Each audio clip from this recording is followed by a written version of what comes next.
آپ نے ملا نصرالدین کا نام تو سنا ہوگا۔ یہ شخص ترکی کا ایک مسخرہ تھا۔ جس طرح ہمارے ہاں ملا دو پیازا اور شیخ چلی کے لطیفے مشہور ہیں، اسی طرح ترکی میں ملا نصرالدین کے لطیفے بڑے مزے لے لے کر بیان کیے جاتے ہیں۔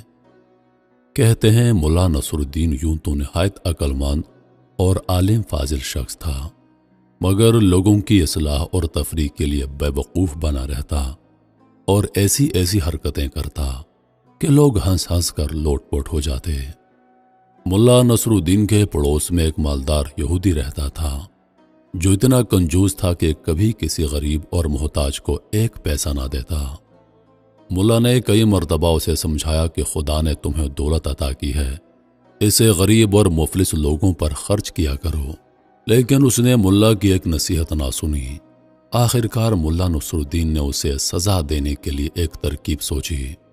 ایک روز صبح سویرے وہ نماز پڑھ کر زور زور سے دعا مانگنے لگا، یا اللہ، اگر تو مجھے 1000 اشرفیوں کی تھیلی بھیج دے تو میں اسے محتاجوں پر صرف کر دوں، لیکن اگر اس میں سے 1 اشرفی بھی کم ہوئی تو ہرگز قبول نہ کروں گا۔ یہودی نے یہ دعا سنی تو سوچا کہ ملا بڑا ایماندار بنتا ہے، اس کی ایمانداری آزمانی چاہیے۔ یہ سوچ کر اس نے تھیلی میں 999 اشرفیاں بھری، اور عین اس وقت جب ملا نصرالدین دعا مانگ رہا تھا، اشرفیوں سے بھری تھیلی اس کے صحن میں پھینک دی۔ ملا نصرالدین نے لپک کر تھیلی اٹھا لی اور اس میں سے اشرفیاں نکال کر گننے لگا۔ کل 999 اشرفیاں تھیں۔ ملا نے خدا کا شکر ادا کیا اور کہنے لگا، یا اللہ، میں تیرا شکر گزار کہ تو نے میری دعا قبول فرما لی۔ 1 اشرفی کم ہے تو کوئی بات نہیں، یہ اشرفی پھر کبھی دے دینا۔ یہودی نے جب ملا نصرالدین کے یہ الفاظ سنے تو سخت پریشان ہو گیا اور دل میں کہنے لگا، یہ ملا تو بہت چالاک ہے، اس نے دھوکے سے میری اشرفیاں ہتھیا لیں۔ وہ بھاگا بھاگا ملا کے پاس آیا اور کہنے لگا، تم بہت بے ایمان شخص ہو، لاؤ میری اشرفیاں واپس کرو۔ تم نے تو کہا تھا کہ 1000 میں سے 1 اشرفی بھی کم ہوئی تو واپس کر دوں گا، لیکن اب تو 999 اشرفیاں قبول کرنے پر تیار ہو۔ ملا نصرالدین غصے سے کہنے لگا، تم کون ہوتے ہو مجھ سے اشرفیاں مانگنے والے؟ یہ تو میرے خدا نے مجھے بھیجی ہیں، جاؤ اپنا کام کرو۔ یہودی سیدھا قاضی کی عدالت میں گیا اور ملا کے خلاف مقدمہ دائر کر دیا۔ قاضی صاحب نے یہودی کو حکم دیا کہ ملا نصرالدین کو بلا لاؤ، ابھی ہم فیصلہ کر دیں گے۔ یہودی نے ملا نصرالدین کے پاس آ کر کہا، چلو تمہیں قاضی صاحب بلاتے ہیں۔ ملا نے جواب دیا، تم دیکھ رہے ہو کہ میرا لباس پھٹا پرانا ہے، میں اس قیمت پر جانے کے لیے تیار ہوں کہ تم مجھے اچھے اچھے کپڑے لا کر دو۔ یہودی نے یہ شرط بھی منظور کر لی اور صاف ستھرے کپڑے لا کر ملا کو دے دیے۔ ملا نصرالدین یہ بیش قیمت لباس پہن چکا تو کہنے لگا، میاں یہودی، کیا اتنا قیمتی لباس پہن کر پیدل ہی قاضی کی عدالت میں جاؤں؟ لوگ دیکھیں گے تو دل میں کیا کہیں گے؟ جاؤ اپنا گھوڑا لے کر آؤ، اس پر سوار ہو کر جاؤں گا، مرتا کیا نہ کرتا۔ یہودی نے اپنا گھوڑا بھی ملا کے حوالے کر دیا اور ملا صاحب نہایت شان و شوکت سے گھوڑے پر سوار ہو کر قاضی کی عدالت میں پہنچے۔ مقدمہ پیش ہوا۔ قاضی صاحب نے دونوں کو غور سے دیکھا۔ ملا نصرالدین کا قیمتی لباس اور سواری کا گھوڑا بھی انہوں نے دیکھا، اور یہودی کا لباس اور یہ بھی محسوس کیا کہ وہ پیدل آیا ہے۔ یہودی نے جب سارا قصہ سنایا تو قاضی صاحب نے ملا نصرالدین سے پوچھا، ملا صاحب، تم اس کے الزام کا کیا جواب دیتے ہو؟ ملا نے جواب دیا، حضور، یہ یہودی میرا پڑوسی ہے اور بڑا جھوٹا شخص ہے۔ ابھی تو یہ کہتا تھا کہ میں نے اس کی 999 اشرفیاں ہتھیا لی ہیں، اور کچھ دیر بعد کہے گا کہ یہ لباس جو میں پہنے ہوئے ہوں وہ بھی اس کا ہے۔ یہ سنتے ہی یہودی چلا اٹھا، ہاں جناب، یہ لباس بھی میرا ہے، میں نے اسے پہننے کے لیے دیا تھا۔ ملا نے کہا، سن لیا قاضی صاحب آپ نے، یہ لباس بھی اس کا ہو گیا، اور ابھی دیکھیے گا یہ کہہ دے گا کہ گھوڑا بھی اس کا ہے۔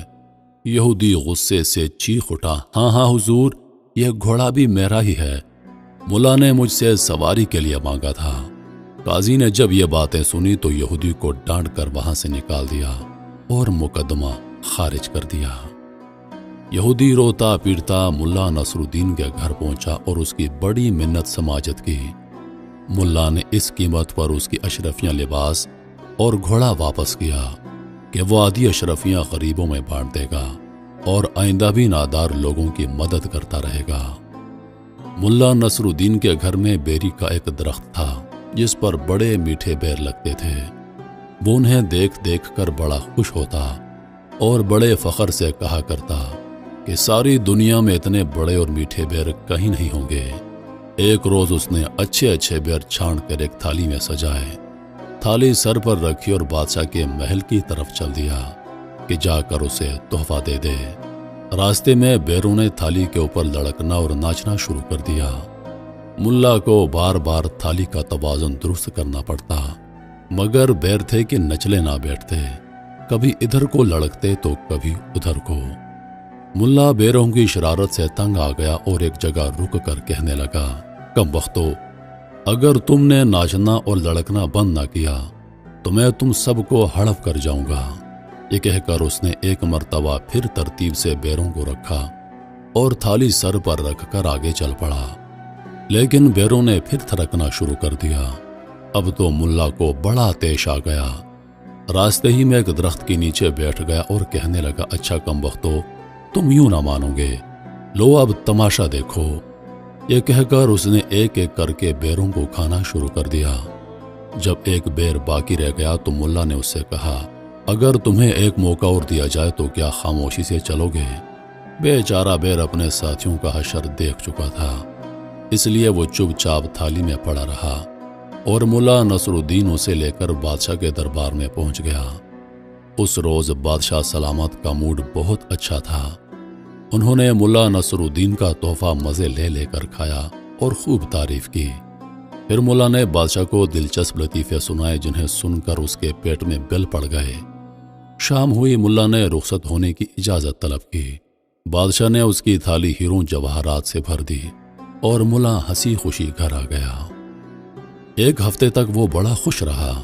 اس کے بعد پھر اسے ہیروں کا لالچ ہوا۔ سوچنے لگا کہ اس مرتبہ بادشاہ سلامت کے لیے کیا چیز لے کر جاؤں۔ یکایک اس کی نظر اپنے گھر میں لگے سرخ چکندروں پر پڑی۔ ملا خوشی سے اچھل پڑا اور اس نے یہی تحفہ بادشاہ کے پاس لے جانے کا فیصلہ کر لیا۔ اس نے جلدی جلدی ڈھیر سارے چکندر توڑ کر اپنی تھالی میں سجائے، تھالی کو سر پر رکھا اور بادشاہ کے محل کی طرف چل پڑا۔ راستے میں اسے ایک دوست ملا جس کا نام حسن تھا۔ اس نے پوچھا، ملا صاحب اتنے شاندار چکندر تم کس لیے لے جا رہے ہو؟ بادشاہ سلامت کو تحفے میں دینے کے لیے۔ تحفہ اور وہ بھی چکندروں کا؟ ملا جی تمہارا دماغ تو نہیں چل گیا؟ حسن نے کہا، کیوں کیا ہوا؟ کیا چکندر بادشاہوں کو تحفے میں دیے جانے کے لائق نہیں؟ ملا نے پوچھا۔ یہ کہہ کر اس نے چکندروں کو غور سے دیکھا۔ اب اسے محسوس ہوا کہ واقعی چکندر اس قابل نہیں کہ بادشاہ کو تحفے میں دیے جا سکیں۔ اس نے حسن سے پوچھا، بھائی تم ہی بتاؤ، میں ان کے بجائے اور کیا چیز لے کر جاؤں؟ انجیر لے جاؤ، پکے ہوئے رسدار۔ ارے واہ، یہ تو تم نے خوب بتایا۔ ملا نے کہا، غضب خدا کا، مجھے پہلے کیوں خیال نہ آیا کہ بادشاہ کے پاس انجیر لے جانے چاہیے۔ وہ الٹے پاؤں بازار کی جانب چلا اور ایک دکاندار سے چکندروں کے عوض پکے پکے رسدار انجیر لے لیے۔ اب سنو، اس روز بادشاہ سلامت کا مزاج بہت گرم تھا۔ درباری امیر اور وزیر سب سہمے ہوئے تھے۔ ملا حسب معمول اچھلتا کودتا بادشاہ کے سامنے پہنچا اور تھالی اس کے آگے رکھ دی۔ کیا ہے اس میں؟ بادشاہ نے گرجدار ہو کر پوچھا۔ حضور انجیر ہیں، آپ کے لیے لایا ہوں، ذرا چکھ کر تو دیکھیے۔ بادشاہ کے غصے کا پارا اور گرم ہو گیا۔ اس نے کڑک کر سپاہیوں کو آواز دی اور انہیں حکم دیا، یہ سب انجیر ملا کے پھینک پھینک کر مارو اور خوب زور سے مارو۔ ملا نے یہ حکم سنا تو سر پاؤں پر رکھ کر بھاگا، لیکن سپاہیوں نے اسے پکڑ لیا اور انجیر مار مار کر اس کا منہ سجا دیا۔ جب انجیر ختم ہو گئے تو سپاہیوں نے اسے چھوڑ دیا اور وہ تیر کی طرح وہاں سے رفو چکر ہو گیا۔ راستے میں ملا کو حسن ملا۔ ملا فوراً اس کے گلے سے لپٹ گیا اور کہنے لگا، پیارے بھائی، اگر میں تمہاری نصیحت نہ مانتا تو میری ہڈی پسلی ایک ہو جاتی۔ خدا تمہیں جزائے خیر دے۔ حسن نے ملا کی یہ حالت دیکھی تو اسے سخت تعجب ہوا اور کہنے لگا، آخر کچھ تو بتاؤ، کیا واقعہ پیش آیا؟ ارے بھائی بس بال بال بچ گیا، خدا تمہارا بھلا کرے، میں نے تمہاری نصیحت مان لی۔ کون سی نصیحت؟ حسن نے جھنجھلا کر پوچھا۔ ارے بھائی وہی چکندروں کے بجائے انجیر لے جانے کی۔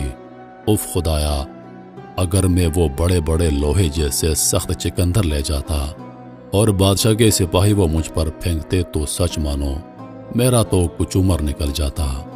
خدا کا لاکھ لاکھ شکر ہے کہ میں نے تمہاری رائے پر عمل کیا، ورنہ چکندر توبہ توبہ پیارے بھائی، اللہ تمہیں اس کا اجر دے۔ محترم ناظرین، امید کرتا ہوں کہ ویڈیو آپ دوستوں کو پسند آئی ہوگی۔ مزید ایسی ویڈیوز دیکھنے کے لیے ہمارے چینل کو سبسکرائب کر دیں۔ انہی لفظوں کے ساتھ اجازت چاہوں گا، اس امید کے ساتھ کہ سانسوں نے وفا کی، تو اگلی بار ایک اور ویڈیو لے کر آپ کی خدمت میں حاضر ہوں گا۔ تب تک کے لیے خدا حافظ۔ اللہ پاک آپ سب کا حافظ و نگہبان۔ ہنستے رہیے اور ہمیشہ مسکراتے رہیے۔